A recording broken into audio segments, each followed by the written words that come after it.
ये देखिए एक्सरसाइज आपको है 13.3 और ये क्वेश्चन नंबर जो हम बताने जा रहे हैं 6 है।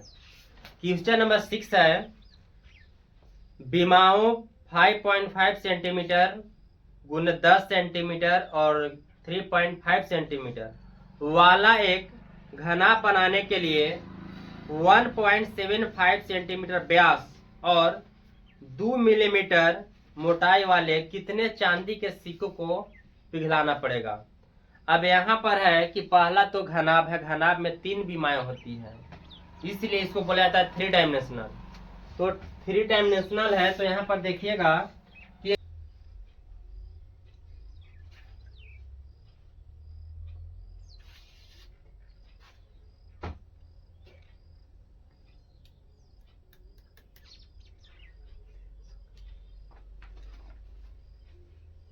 ये आपका हो गया घनाभ। घनाभ में 3 विमा, लंबाई, चौड़ाई और ऊंचाई। जिसका लंबाई दिया है यानी देखिएगा क्वेश्चन नंबर 6 है घनाभ, घनाभ की विमाएं, घनाभ की विमाएं दिया है। एल आपको दिया है 5.5 सेंटीमीटर, बी दिया है आपको 10 सेंटीमीटर और इंच आपको है 3.5 सेंटीमीटर। ये सब आपको सेंटीमीटर में है, बट यहाँ पर किसका विमाएं है तो घनाभ के विमाएं है। तो घनाभ के विमाएं जब दिया है एल बी एच यानी तीनों दिया है तो इसको तीनों को क्या है तो यहाँ पर घनाभ के क्या निकलेगा तो आयतन निकलेगा। बट यहाँ पर आगे है घनाभ बनाने के लिए 1.75 सेंटीमीटर वाला व्यास। अब देखिए अब यहाँ पर जो आगे है तो पहले घनाभ की विमाएं तो इसको निकाल लीजिए घनाभ का आयतन, घनाभ का आयतन या वॉल्यूम, घनाभ के आयतन एल बी एच। एल आपको दिया है 5.5, बी आपको है 10 और एच है 3.5। यदि आप मल्टीपल कीजिएगा तो ये जो आपको आ जाएगा 5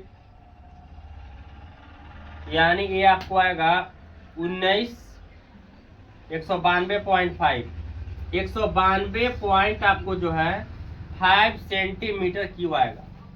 आप अगर 5.5 गुना 10 गुना 3.5 कीजिएगा तो 192.5 आएगा सेंटीमीटर क्यूब, क्योंकि आयतन है आपको। इसके बाद आपको बेलन का व्यास दिया है, बेलन का व्यास, बेलन का व्यास 1.75 सेंटीमीटर क्यूब है। तो पॉइंट के बाद डबल अंक है तो बट्टे 100 हो जाएगा, 175/100। इसके बाद क्या है व्यास है तो त्रिज्या क्या होता है, व्यास की आधी होती है और व्यास त्रिज्या की दुगनी होती है। यदि हम निकालेंगे 175 भागा 100 में 2 से करेंगे तो आएगा आपको 200, काटेंगे 25 175 और 25 8 200 यानी 7/8 आपको सेंटीमीटर, ये आपको जो है त्रिज्या है।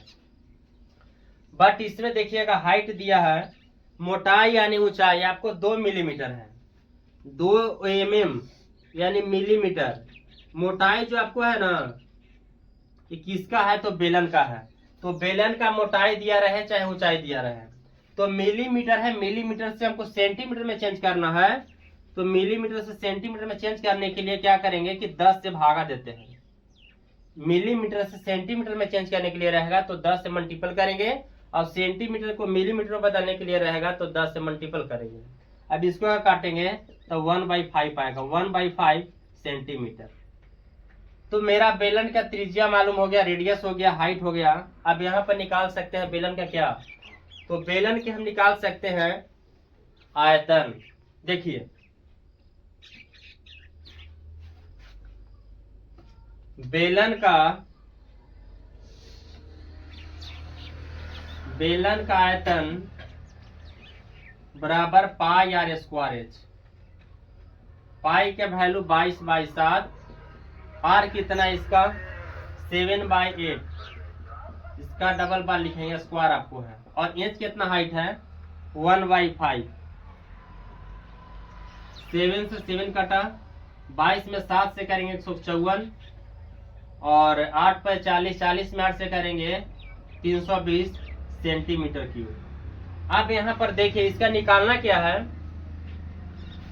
इसके आगे दिया है कि मोटाई वाले कितने चांदी के सिक्कों को पिघलाने पड़ेगा। यानी मेरा यहाँ पर है सिक्कों की संख्या पूछा है। किसका संख्या? सिक्का की संख्या।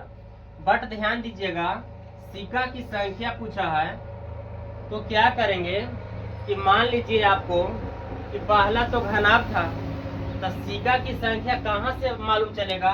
क्योंकि जैसे हम लोग निकाल रहे हैं बेलन, तो बेलन देखिएगा ये आपको बेलन का फिगर है, ठीक है। अब यहाँ पर देखिएगा सिक्का आपको गोल ही नजर आता होगा, दिखाई भी गोले देता होता भी है। तो आपको एक कॉइन यानी सिक्का है, तो सिक्का की संख्या यहाँ पर पूछ रहा है, तो यानी कहेंगे सिक्का की संख्या मान लीजिए x। यहाँ पर मान लेते हैं कि सिक्का की संख्या x, तो सिक्का की संख्या अगर x है बट किस में शामिल है, तो आपको बेलन में है। और बेलन की कितना दिया है आयतन? तो बेलन का है 154/320 बराबर किसका है? तो आपको घनाभ का आयतन दिया है कितना? 192.5। अब इसको यहाँ से बनाइएगा 192.5 गुने ये जो आपको भागा में 320 है, ऊपर गुना में चल जाएगा 320, और जो मल्टीपल में वो नीचे भागा में चल जाएगा 154। आप यहाँ से काटिएगा तो आपको x जो आएगा, x क्या होगा? तो सिक्का की आपको संख्या आ जाएगी।